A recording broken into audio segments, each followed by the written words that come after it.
Hello student, आपका हमारे online platform पर स्वागत है। दोस्तों, आज हम रीट मेंस की तैयारी में जो साइंस वाला पार्ट है उसके एक चैप्टर के बारे में बात कर रहे हैं जिसका नाम है कोशिका संरचना एवं प्रकार्य। तो कोशिका वाले चैप्टर के बारे में बात कर रहे हैं। इसकी 3 क्लास हम ले चुके हैं क्वेश्चन आंसर की। उन तीनों क्लासों को आप देखिए जिससे कि आपको वो अच्छे से समझ में आ जाए। और ये चौथी क्लास है, तो एमसीक्यू क्वेश्चनों के माध्यम से हम इस चैप्टर को समझ रहे हैं। जो भी स्टूडेंट रीट मेंस की तैयारी कर रहे हैं वो चैनल को जरूर सब्सक्राइब करें और इस क्लास को पूरा देखें और देखने के बाद कमेंट करके बताएं आपको ये क्लास कैसी लगी। तो चलिए हम बात करते हैं पहले क्वेश्चन के बारे में। सुकेंद्रकीय कोशिका में राइबोसोम का आकार होता है। सुकेंद्रकीय कोशिका मतलब यूकैरियोटिक कोशिका में राइबोसोम का आकार होता है 50s प्लस 30s और 60s प्लस 40s और 70s और 80s। तो देखिए यूकैरियोटिक कोशिका में जो राइबोसोम पाया जाता है वह पाया जाता है आपका 80s प्रकार का। किसका पाया जाता है? 80s प्रकार का। इसकी 2 उप इकाइयां होती हैं। जैसे राइबोसोम है, ये राइबोसोम इस तरह से हो गया, एक बड़ी उप इकाई हो गई और एक छोटी उप इकाई और दूसरी बड़ी उप इकाई। तो 80s प्रकार में बड़ी जो उप इकाई होती है वो 60s की होती है और छोटी जो उप इकाई होती है वो होती है 40s की होती है। और ये जो संरचना है वो किसमें पाई जाती है? यूकैरियोटिक कोशिका में। और राइबोसोम का कार्य क्या है? प्रोटीन निर्माण करना। तो राइबोसोम को हम क्या बोलते हैं? प्रोटीन निर्माण की फैक्ट्री बोलते हैं। और राइबोसोम पर क्या नहीं पाई जाती? झिल्ली नहीं पाई जाती, तो राइबोसोम को झिल्ली रहित कोशिकांग भी कहा जाता है। तो ये राइबोसोम के बारे में अतिरिक्त जानकारी थी। तो इसका राइट आंसर क्या रहेगा आपका? डी, 80s प्रकार का। अब हम बात करते हैं प्रोकैरियोटिक कोशिका में राइबोसोम का आकार होता है। अब देखिए प्रोकैरियोटिक कोशिका कहते किसे हैं? ऐसी कोशिका जिसमें केंद्रक नहीं होता, स्पष्ट नहीं होता, गुणसूत्रीय पदार्थ बिखरे हुए पड़े रहते हैं, उस कोशिका को हम बोलते हैं प्रोकैरियोटिक कोशिका। अब इसमें ऑप्शन है 70s, दूसरा है 80s, तीसरा है 60s प्लस 40s और चौथा है 50s प्लस 30s। तो देखिए प्रोकैरियोटिक कोशिका में जो राइबोसोम होता है वो 70s प्रकार का होता है। तो इसका राइट आंसर क्या रहेगा? ए। अब देखिए 70s प्रकार के राइबोसोम की भी 2 उप इकाइयाँ होती हैं, एक छोटी उप इकाई होती है और दूसरी बड़ी उप इकाई होती है। तो छोटी उप इकाई तो होती है 30s की और बड़ी उप इकाई होती है 50s की। इसको आप जोड़ना मत, बस इसको याद रखो। ये छोटी उप इकाई होती है 30s की और बड़ी उप इकाई होती है 50s की। राइबोसोम का कार्य क्या है? प्रोटीन का निर्माण करना और ये एक झिल्ली रहित कोशिकांग है। तो इसका राइट आंसर आपका क्या है? ए है। अब नेक्स्ट हम बात करते हैं एंडोप्लाज्मिक रेटिकुलम ईआर। देखिए अंतःप्रतंबी जालिका 2 प्रकार की होती है, एक होती है एसईआर और दूसरी होती है आरईआर। दूसरी कौन सी होती है? आरईआर। एसईआर को बोलते हैं स्मूथ एंडोप्लाज्मिक रेटिकुलम और आरईआर को बोलते हैं rough endoplasmic reticulum. Smooth endoplasmic reticulum मतलब चिकनी अंतःप्रतंबी जालिका और रफ एंडोप्लाज्मिक रेटिकुलम मतलब खुरदरी अंतःप्रतंबी जालिका। तो इसमें जो स्मूथ एंडोप्लाज्मिक रेटिकुलम है इसका क्या कार्य होता है? प्रोटीन संश्लेषण, लिपिड संश्लेषण, एटीपी निर्माण, आनुवंशिक सूचना ग्रहण करना। अब देखिए जो रफ एंडोप्लाज्मिक रेटिकुलम है उस अंतःप्रतंबी जालिका पर क्या पाए जाते हैं? राइबोसोम पाए जाते हैं। क्या पाए जाते हैं? राइबोसोम पाए जाते हैं, इसीलिए वो खुरदरी अंतःप्रतंबी जालिका होती है। और जो चिकनी होती है इसका मुख्य कार्य होता है वसा का संश्लेषण करना। इसका मुख्य कार्य क्या होता है? वसा का संश्लेषण करना। ये इंपॉर्टेंट क्वेश्चन है परीक्षा की दृष्टि से, इसको याद रखिए। तो स्मूथ एंडोप्लाज्मिक रेटिकुलम का कार्य है वसा का संश्लेषण करना। नेक्स्ट हम बात करते हैं कौन सा कोशिकांग दोहरी झिल्ली वाला होता है? माइटोकॉन्ड्रिया, गोल्जिकाय, राइबोसोम और लाइसोसोम। देखिए लाइसोसोम पे एकल झिल्ली पाई जाती है और राइबोसोम पे तो कोई भी झिल्ली नहीं पाई जाती। गोल्जिकाय पे एकल झिल्ली पाई जाती है। माइटोकॉन्ड्रिया जो होता है वो दोहरी झिल्ली वाला कोशिकांग होता है। हरितलवक भी दोहरी झिल्ली वाला कोशिकांग होता है। केंद्रक भी दोहरी झिल्ली वाला कोशिकांग होता है। तो इसका राइट आंसर क्या रहेगा आपका? ए, माइटोकॉन्ड्रिया। और माइटोकॉन्ड्रिया क्या क्या काम है? ऊर्जा का निर्माण करना एटीपी के रूप में। गोल्जी क्या करता है? लाइसोसोम का निर्माण करता है। और लाइसोसोम क्या क्या काम करता है? इसमें जल अपघटनीय एंजाइम पाए जाते हैं, हाइड्रोलाइटिक एंजाइम। ये पचाने का काम करता है, पाचन का काम करता है। और राइबोसोम क्या होता है? प्रोटीन निर्माण की फैक्ट्री। नेक्स्ट हम बात करते हैं प्रोटीन संश्लेषण का स्थल है। अभी अभी अभी हमने क्लियर किया है माइटोकॉन्ड्रिया, राइबोसोम, गोल्जी और वैक्यूल। तो प्रोटीन निर्माण की फैक्ट्री किसे कहा जाता है? राइबोसोम को कहा जाता है। तो इसका राइट आंसर क्या रहेगा? बी। अगला क्वेश्चन है कोशिका झिल्ली मुख्य रूप से किससे बनी होती है? फॉस्फोलिपिड और प्रोटीन, सेलुलोज और प्रोटीन, ग्लूकोज और लिपिड और वसा और स्टार्च। देखिए एग्जाम में ये क्वेश्चन पूछा जा सकता है कि कोशिका झिल्ली काय से बनी होती है। तो कोशिका झिल्ली 2 संरचनाओं से मिलकर बनी होती है, एक संरचना है फॉस्फोलिपिड और दूसरी है प्रोटीन। तो कोशिका झिल्ली बनी होती है फॉस्फोलिपिड और प्रोटीन से। तो इसका राइट आंसर आपका क्या रहेगा? ए। अगला क्वेश्चन है माइटोकॉन्ड्रिया का आंतरिक भाग क्या कहलाता है? देखिए माइटोकॉन्ड्रिया के बारे में अगर हम बात करें तो ये माइटोकॉन्ड्रिया दोहरी झिल्ली युक्त कोशिकांग है। किस तरह का कोशिकांग है? दोहरी झिल्ली। तो दोहरी झिल्ली में ये इस तरह से आंतरिक भाग में अंगुली नुमा संरचनाएं पाई जाती हैं और इन अंगुली नुमा संरचनाओं को क्रिस्टी कहा जाता है। क्या कहा जाता है? क्रिस्टी कहा जाता है। तो देखिए एक थैलेकॉइड नहीं, और इसमें जो तरल पदार्थ पाया जाता है इसको स्ट्रोमा कहते हैं। इसको हम क्या बोलते हैं? स्ट्रोमा कहते हैं।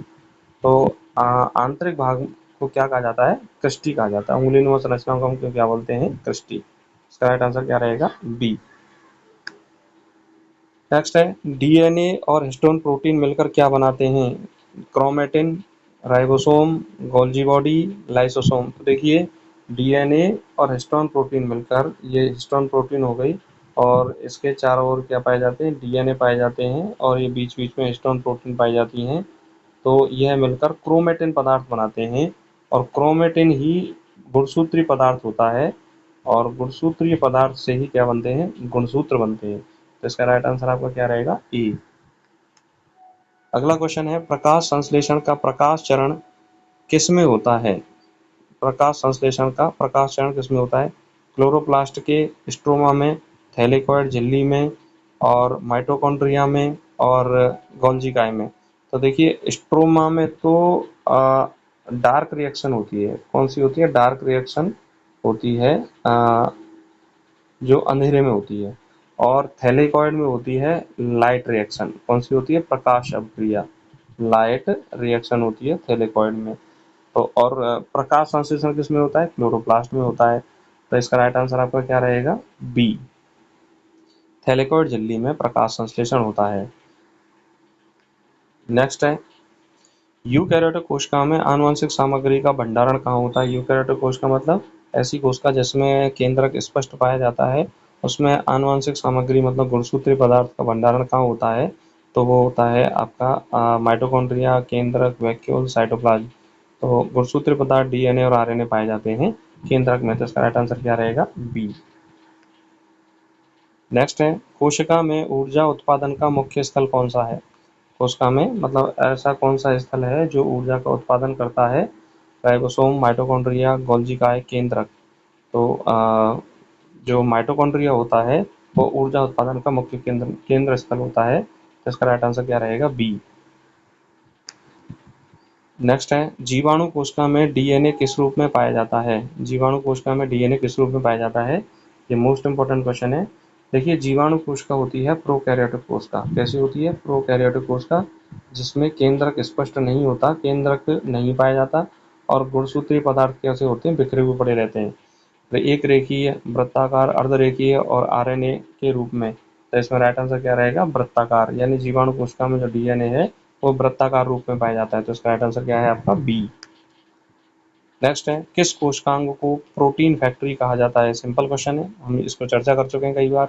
माइटोकॉन्ड्रिया, राइबोसोम, गोल्जी काई और वैक्यूल। तो राइबोसोम को प्रोटीन फैक्ट्री कहा जाता है। इसका राइट आंसर आपका क्या है? बी। अगला है कोशिका में अपचयन और अपशिष्ट निपटान का कार्य कौन करता है?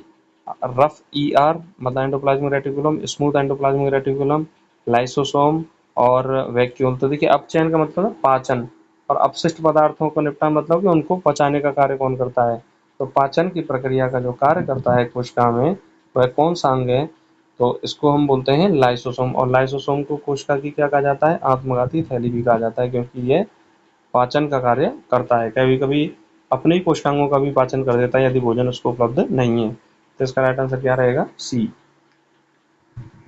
अगला है क्लोरोप्लास्ट का आंतरिक द्रव्य क्या कहलाता है? क्लोरोप्लास्ट मतलब हरित लवक का आंतरिक द्रव्य क्या कहलाता है? Cristae, stroma, thylakoid, plasma. तो हरित लवक का जो आंतरिक द्रव्य होता है वह स्ट्रोमा कहलाता है। तो इसका राइट आंसर क्या है? बी। अगला क्वेश्चन है पादप कोशिका में भोजन भंडारण मुख्यतः किसके रूप में होता है? स्टार्च, ग्लाइकोजन, वसा और प्रोटीन। तो देखिए आप हमेशा याद रखिए कि प्लांट में भोजन का जो भंडारण है वो स्टार्च के रूप में होता है। किसके रूप में होता है? स्टार्च के रूप में। और जंतुओं में, एनिमल में एनिमल में भोजन का जो भंडारण होता है वो होता है ग्लाइकोजन के रूप में। किसके रूप में होता है? ग्लाइकोजन के रूप में होता है। तो इसका राइट आंसर क्या रहेगा? बी। एनिमल में जो भोजन का भंडारण है वो किसके रूप में होता है? ग्लाइकोजन के रूप में। अब ये पूछ किसकी रहा है? पादप कोशिका की। तो इसका राइट आंसर क्या रहेगा? ए स्टार्च। ये बी नहीं होगा, क्या रहेगा इसका? ए स्टार्च।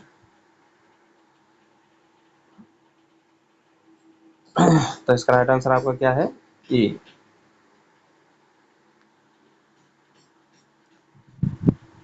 अगले क्वेश्चन के बारे में हम बात करते हैं। अगला क्वेश्चन है, कोशिका चक्र का जीवन चरण किसके लिए होता है? डीएनए प्रतिकृति, कोशिका वृद्धि और उपापचय, विभाजन और प्रोटीन संश्लेषण समाप्त।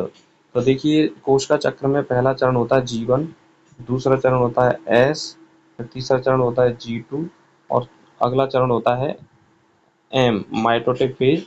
और इस तरह से फिर जीवन चरण चलता है। तो इस तरह से एक चक्र चलता है, जैसे हम क्या बोलते हैं? सेल साइकिल बोलते हैं। तो जीवन चरण होता है, उसमें कोशिका वृद्धि करती है और उपापचय करती है। एस चरण में क्या होता है? डीएनए रेप्लिकेशन होता है। एस चरण में क्या होता है? डीएनए रेप्लिकेशन होता है। G2 चरण में भी वृद्धि होती है और एम में गुणसूत्र का क्या होता है? विभाजन होता है। तो ये कोशिका चक्र इस तरह से चलता है। तो जीवन चरण में कोशिका वृद्धि होती है और उपापचय होता है। तो इसका राइट आंसर क्या रहेगा? बी। अगला क्वेश्चन है, प्रकाश संश्लेषण की डार्क रिएक्शन कहाँ होती है? तो देखिए, लाइट रिएक्शन कहाँ होती है? थैलेकॉइड में। और डार्क रिएक्शन होती है स्ट्रोमा में। कहाँ होती है? स्ट्रोमा में। तो पहला है स्ट्रोमा, दूसरा क्रिस्टी, तीसरा थैलेकॉइड और चौथा प्लाज्मा। तो इसका राइट आंसर क्या रहेगा? ए स्ट्रोमा। अगला है, किसने कहा सभी कोशिकाएं पूर्व कोशिकाओं से उत्पन्न होती हैं? तो एक स्लाइडेन, स्वान और ये विर्चो और हक्सले। तो देखिए, एक वैज्ञानिक थे रोडोल्फ विर्चो। कौन थे?